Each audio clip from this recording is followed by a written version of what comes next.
Welcome back, everyone. It's Dr. Chelsea McGee, and you're listening to The Real 411. Let's get right to it.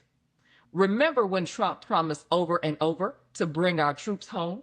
No more endless wars, he said. America first. Well, fast forward to now, and suddenly he's backing illegal strikes on Iran, even threatening Iran directly. And the fallout? Even some of his most loyal supporters are calling it a betrayal. Dave Smith, libertarian comedian, regular on Joe Rogan, big Trump guy, he's done a complete 180. He's calling for Trump's impeachment. You can't make this stuff up. Protests are erupting, conservative influencers are turning on each other, and the whole MAGA coalition looking shaky. So today, we're connecting the dots. How political betrayal leads to public dissent and what it really means when war becomes a campaign strategy. Because the story is never just a headline. Let's talk about Dave Smith.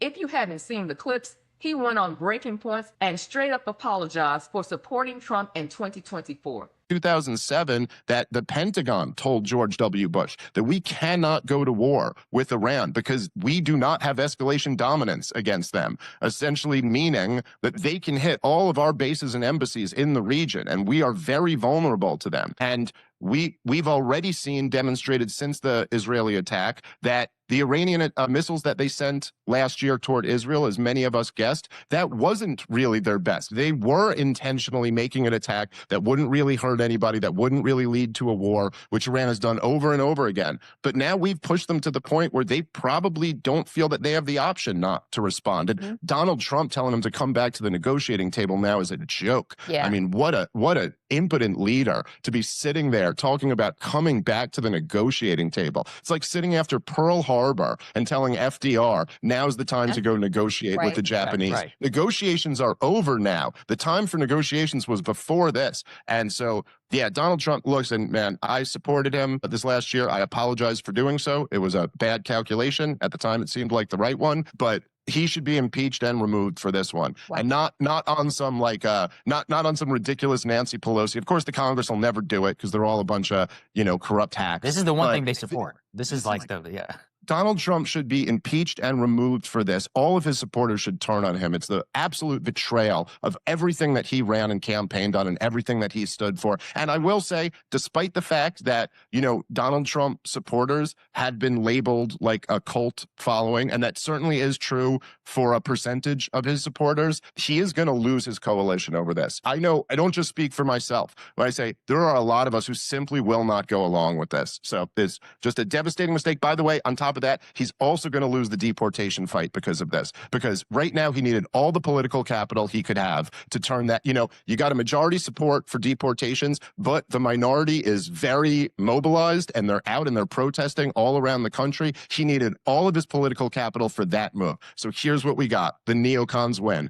More war abroad and, bomb the world and invite the world. No matter who you vote for, you always get John McCain.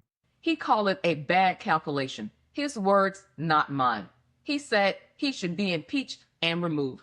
That's not just regret, that's a full-on public reversal. And he's not alone.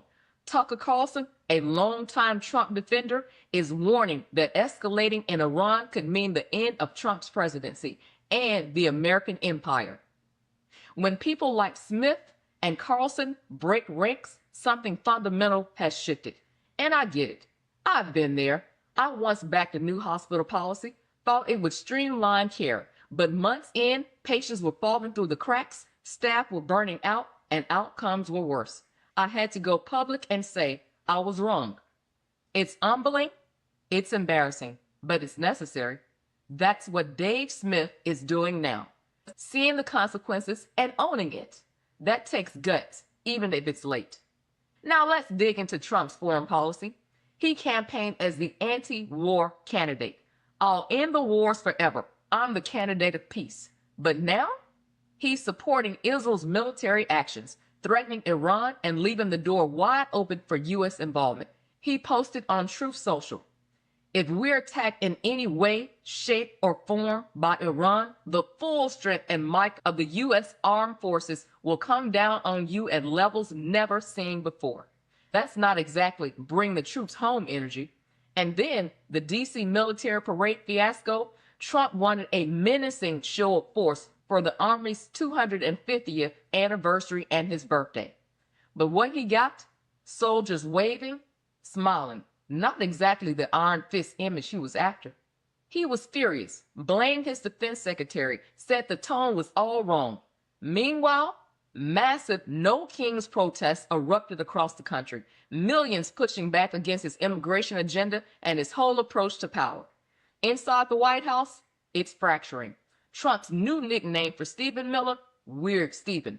And then there's a case of Moshe Madawi, a student protester arrested after voluntarily visiting immigration services. His crime? Speaking out. That's what happens when foreign policy and domestic crackdowns collide. Real people get caught in the crossfire. The Israel-Iran conflict has done something rare. It split the right. You've got no king protests, anti-Trump demonstrations, a rift between GOP hawks and MAGA isolationists. Right-wing figures, Dave Smith, Nick Fuentes, Candace Owens, they're all over the map. Some defending U.S. and Israeli actions, others denouncing them.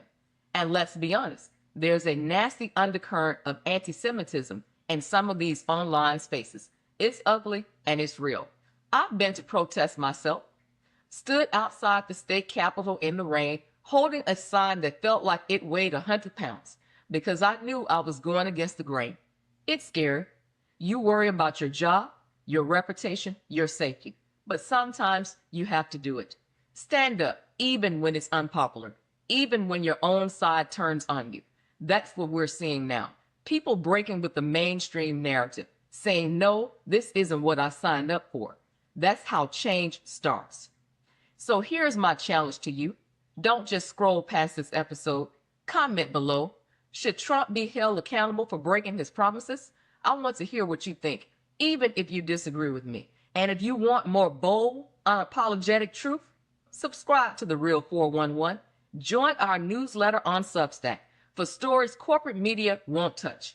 Follow us on Spotify, Rumble, and YouTube. New episodes every week.